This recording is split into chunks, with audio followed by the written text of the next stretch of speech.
Galvin, we're going to go to the hotline and check in with a very healthy and a very skinny Kevin Smith. How you doing, buddy? Mr. Mike, how are you, sir? I see you. I watch you on Instagram hiking up the Hollywood Hills now. Look at you. What are you clocking in at these days? Right now I'm 198, man. So, like, I started right after the heart attack was 256, so that puts me at 58 down. Good for you. Congratulations. Man. You look really good. 58 pounds down, said the WW ambassador himself, the sash-wearing WW ambassador. When I started, it was Weight Watchers, but they've since changed their name. Oh, what are they now? Now they just what? WW. They went like Kentucky Fried Chicken, like just KFC. They just went by their initials. Don't fool anybody. Don't let anybody know that they're losing weight while they're doing it. Just having fun. Lord knows that's true. I mean, I did, and I couldn't help it. They have a wonderful program. But yeah, I'm feeling good, man.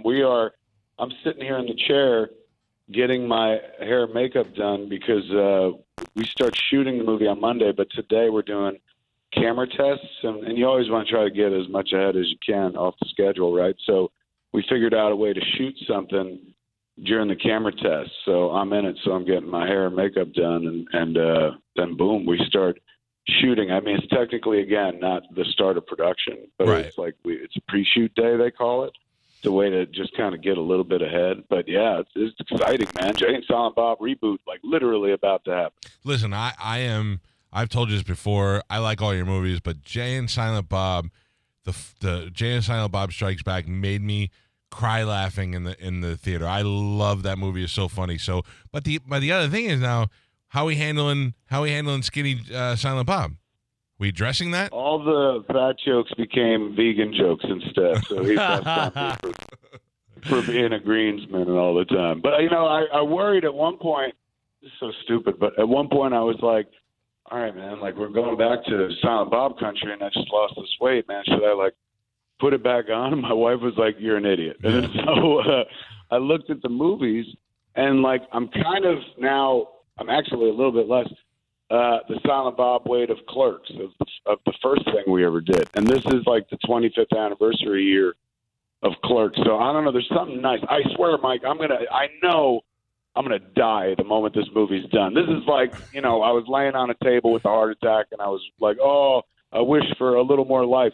Maybe sold my soul to Satan in like Robert De Niro, Angel Heart fashion.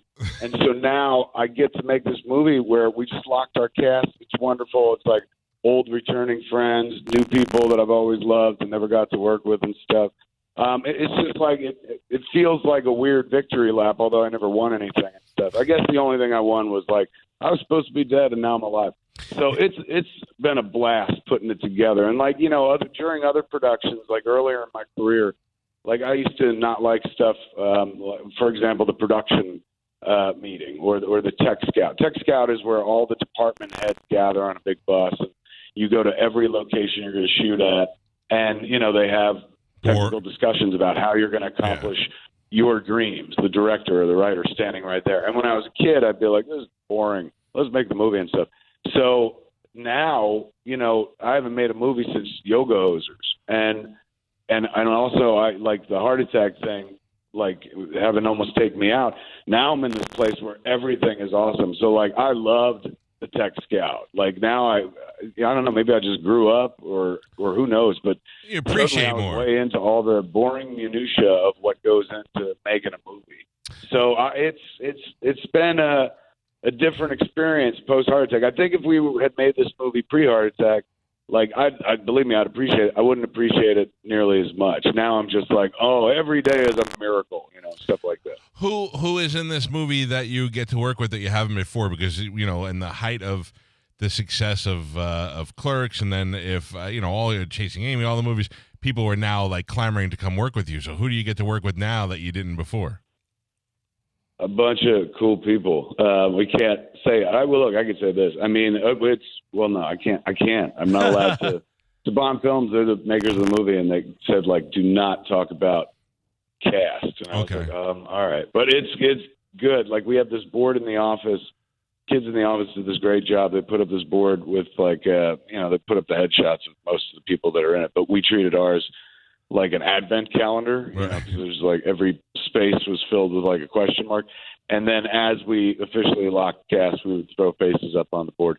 And when I stood back and looked at it, I felt like proud. I was like, oh my Lord, that's like a lot of famous people. If I'd shown like the young Kevin Smith, the guy who wanted to make Clerks, like that this is who board you get to work with one day. Yeah, I'd be impressed. There's no room in there for like a fat neighbor or something. I mean, I'm going to work through our. You can get over, bro. There's a whole. I'm no lie, man. Let me see.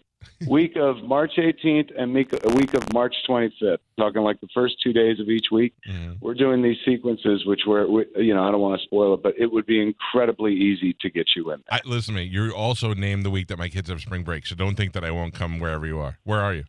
Done and done. When we're done, we're in New Orleans, so we're not that far, man. That's not far at all. I just popped over from here to go see Mom last weekend, so it was like an hour and change flight or something like that. I feel like if I show up on the set, you're gonna go, Jesus Christ, he came again. He's here. Come on now.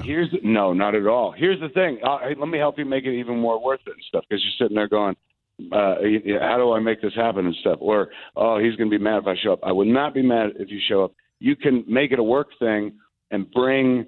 Like, do you guys ever go out on the road and like set up a little booth? Yeah. Yes. You can.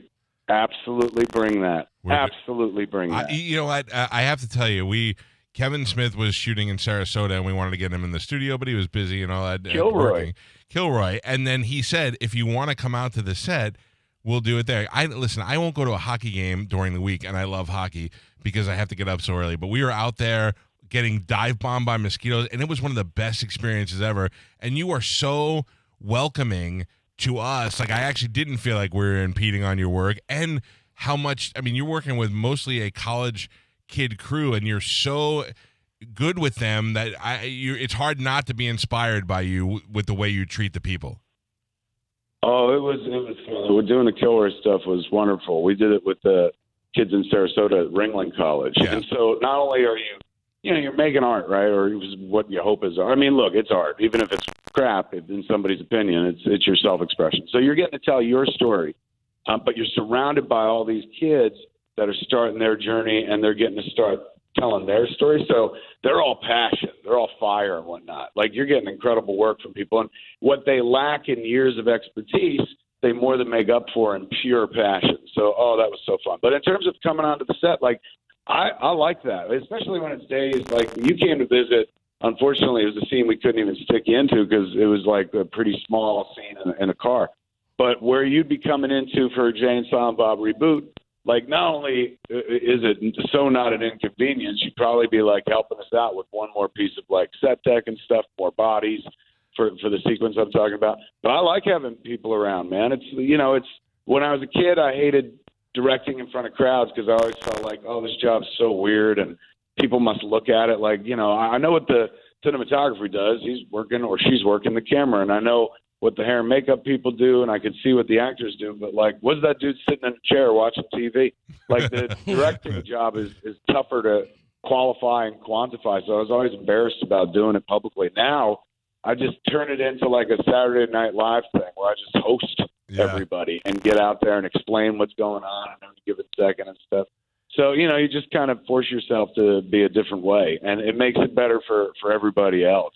So, yeah, man, like, by all means, like, come. I throw the station thing in there because then I know it makes it like a work thing. You ain't got to pay for nothing. Oh, no, and then we say, hey, we're live in New Orleans. Yeah. I have to tell you, I love that Jay and Silent Bob movie so much that when you say this, I'm actually getting butterflies. I would totally do this.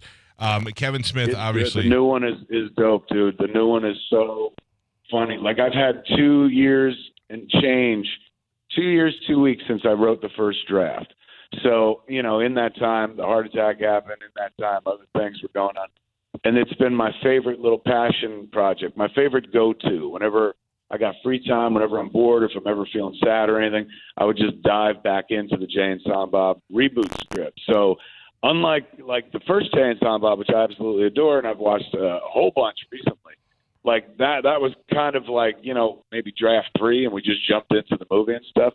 Now I've had like years to kind of sharpen what I could do and learn, like, since I'm also the editor, what gets cut. And I don't know, I just got better at the job. So this script is so tight, dude, and so funny. Like, Jay's it's a star vehicle for Muse. He gets to shine the whole step of the way.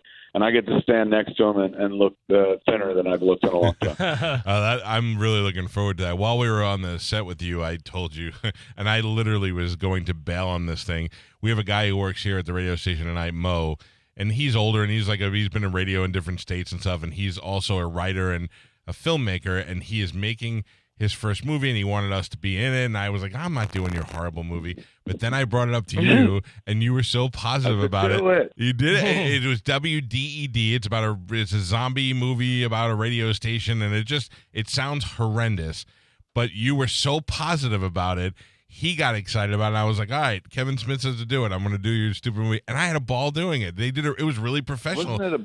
Wasn't it a blast? Like, at the end of the day, boil it down to its true essentials. Like, you know, take money out of the equation no matter what you got. If you got like $10 or $10 million, take all the technical things away. Like, we got to show up at a certain time, and these cameras have to sit here, and everybody be quiet and stuff like that. It literally is just make it pretend like when you were a kid, which is like the funnest thing in the world. And then we grow up and we don't really get to do that anymore. So when you're doing like TV, movies, just throwing some things, even a play, like theatrical kind of thing, it's just fun in the way that adults don't really have fun as adults. Like, you know, like we become adults and fun becomes like, let's get drunk or let's have sex or drugs. But like the simplicity of like, wait, I pretend to say this and you pretend, okay, go. Yeah. It's so much damn fun. I have a 12-year-old son, and I keep trying to convince him that the key is I went to this college preparatory high school that wanted us all to be stockbrokers and work in Wall Street and all that. And I keep telling him, you like video games? Be the best video game player because you can find something that you love and do it for the rest of your life. You're a perfect example of that. We live in a world where like PewDiePie makes how much money playing games on YouTube? Like, this was something that it didn't exist when I was a kid, when you were a kid. Like, you know, you played games and people were like, you're wasting your life. And now they're competitive sports. People actually sit there and watch people play Fortnite, and have a good time doing it the same way people watch people play basketball or baseball, because you're watching people do it at a level that you can't. And so it's entertainment. It's no longer somebody entertaining themselves. You're being entertaining to others. And if you can do that, people give you money for that sort of thing. It's nuts. Yeah. And even if you're not that person that's like playing games and people watching, if you love games, like, these things get made by human beings. They're not made on Mars by robots. Like, there's people just like us who used to sit around liking games, and then one day they were like, hey, man, how do you do that? And now they make games for a living. There's this wonderful school, the Dave School, right down there in Florida, teaches people how to do this very same thing. Like, you know, they used to tell us, me and Mike, when we were kids, like you said, he went to college prep thing. So they would say things like, you know, you go to college, you get a strong job, you know, the pension, stuff like that. Now we tell our kids, or at least I did, and it seems like most parents kind of lean in this direction. You tell your kid, like, figure out what you like to do, and then figure out how to get paid to do it, and that's the secret to life. That's the absolute truth. You'll be happy for the rest of your life if you're able to pull that off. This is Kevin Smith. He is joining us on the pre-production set of Jay and Silent Bob's Reboot. Jay and Silent Baba Ganoush is the funniest goddamn thing I've ever seen. Which one? There was the meme. You had it. I think you put it on your Instagram. It was two people. There was two old dudes who were standing in front of Jay and Silent Baba Ganoush. That's the beauty of the internet, man. Like at the end of the day, I never would have seen that. Like, anybody is entertaining. Anybody is talented. Everybody, has something funny to say, even if it's just like a single moment in time. So, like, I love that. That's not some person who's like, I'm a professional who likes to be funny. He saw a picture, he put it up on his account, man. Made like me and a bunch of other people happy. Yeah, I loved it. I'm glad you mentioned your mom. I know she was in the hospital. She's doing good. She's doing much better now. She's still moving on a little on the slower side. The operation was absolutely essential and necessary, and the doctors did a great job. But they told her up front, like, the recovery on this is going to be long and it's going to be hard. And I just don't think anyone was prepared for it. Like, my mom had her shoulder redone once, and she was up and running like within 6 days. Wow. This really took her down for the count, mobilized her. She couldn't do anything, and she, for the first time, felt like her age of 73. And so, it's not only was it a physical toll, but it was an emotional toll, psychological toll.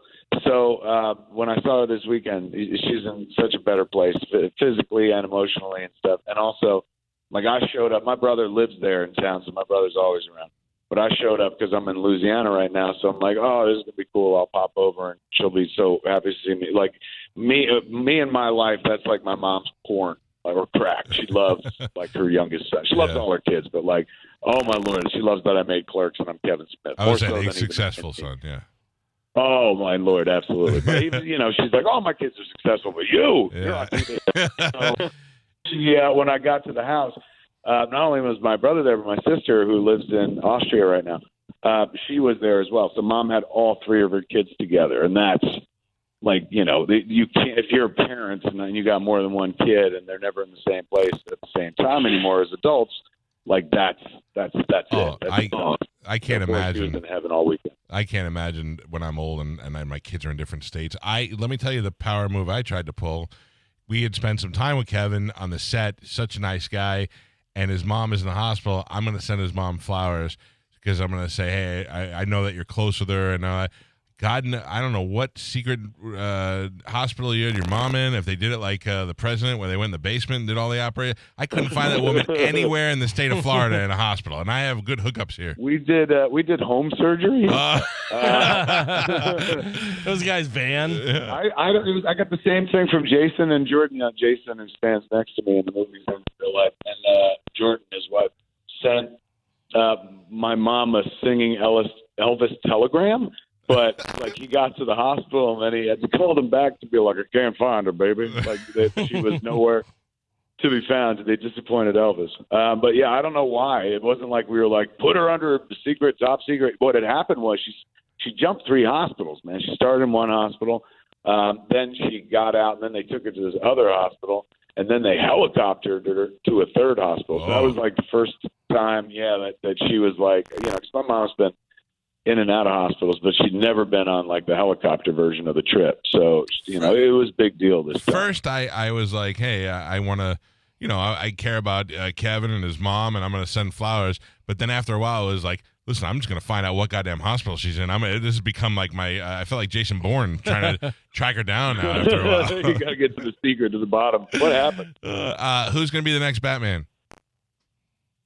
I don't know. I saw a report the other day that it might be Armie Hammer. Yeah. Armie Hammer. You like that or no? Armie, but spelled with an IE, not with a Y. Right. I see it on the page, but yeah, Armie Hammer, lovely dude who I've interviewed a few times up at Sundance for the IMDb. I hope it's him. Man, does he look like Bruce Wayne? Boy, does he have a Bruce Wayne Batman voice. Like, never mind all this, voice hiding stuff or like having a joke like this. He's got like this naturally deep voice. Him, that'd be a great choice. John Hamm, I think, would be an amazing choice. Those are my top 2 picks. You don't think John Hamm's too old? He's 47 years old. Yeah, it depends which Batman you're doing, man. If you're doing Dark Knight Batman or like, the old Batman like Ben just was, then absolutely. I loved Ben as Batman, and I didn't think I would. You said, look, Daredevil's a good movie, watch it. I was like, all right. I didn't like it. But Batman, I thought he did great. He did, and then he just kind of walked away from it, or that was that. I just said, this week. I mean, we all seemed to know it months ago, but I guess it just got confirmed last week by Matt Reeves in an interview about, like, we're going to do the noirish Batman, and it'll be somebody different stuff. So the torch has been passed. When you're done with this Jay and Silent Bob movie shooting, like, what are we looking at from the time that we start till finish, till it actually hits the theater? A year and a half, 2 years? Oh, less than that. I think we're out in the fall. Oh, really? Wow. Right. Yeah, it's a quick turnaround. All right, I'm gonna rehearse. Fast. It's weird. This is 25 years. Well, really, technically 26 years since we shot Clerks, but 25 years since the world saw Clerks. So 25 years since the debut of Clerks. When we shot that movie, we shot it in 21 days.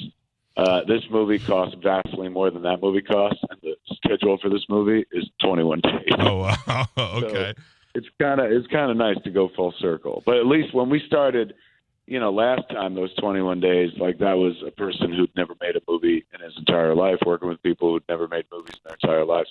Now you're working with, like, Jedis. Yeah. So, that 21 days is way different. A lot of it's on automatic pilot now because you've been doing it so long. You want to talk about full circle. I say this every time I talk to you. The simple fact that you're so personable and that I I scraped all the pennies I had together and went into the city to the Angelica to see Clerks.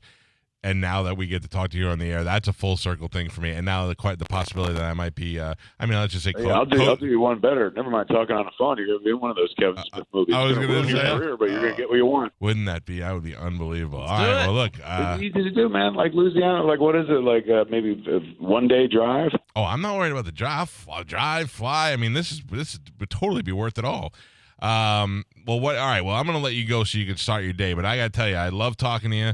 I feel like if we did a podcast, each one would be 7 hours long because we'd just. Oh, absolutely! It would just go on and on. People would be like, "You're giving it away for free." They'd fire you from your radio job. So like, you're just giving it away for free with the Clerks guy. Yeah, but it's totally worth it. I'm glad we get to check in with you every once in a while, and I got to tell you, I really want to take you up on this offer. So I'll have Gio reach out. The scene that I put you in makes absolute sense, and it's not even like, oh, well, that's a radio station floor. It's a convention scene, so people from all over the world are there. And if you bring the booth and you guys set up, I'll put a camera right on you boys. All right. I would love that. Kevin Smith, good luck with this movie. We're looking forward to it, and hopefully we'll see you in a couple of weeks. Excellent talking to you folks. Talk to you later, Mike. Have a great week, man. There you go. I love that guy. Wow. Yeah. That's pretty cool. Yeah, I have no shame in guilting people into putting us in their movies, but when they say yes, I'm like, oh, I don't know. Yes. No, I know now. I feel like yes. Yes. Yeah, we go set up. We do the show from there. We're in the movie. Swigs, if you're listening, hold off on booking Costa Rica plans. We may have to go to New Orleans. Let me take a break. It is the Mike Calta Show. Carmen, tell everybody what's next. We're done, and happy Friday. I hope everyone has a great weekend. And we'll see you on Monday. Nope, tarantula face. The Mike Calta Show on 102.5 The Bone. Download the 102.5 The Bone app now to listen to the most recent episode of Drew Garabo Live. It replays 24/7, so you have no excuse to miss anything. 102.5 The Bone app. Real, raw radio. Now, another traffic update. Still watching delays coming out of Plant City on I-4 westbound.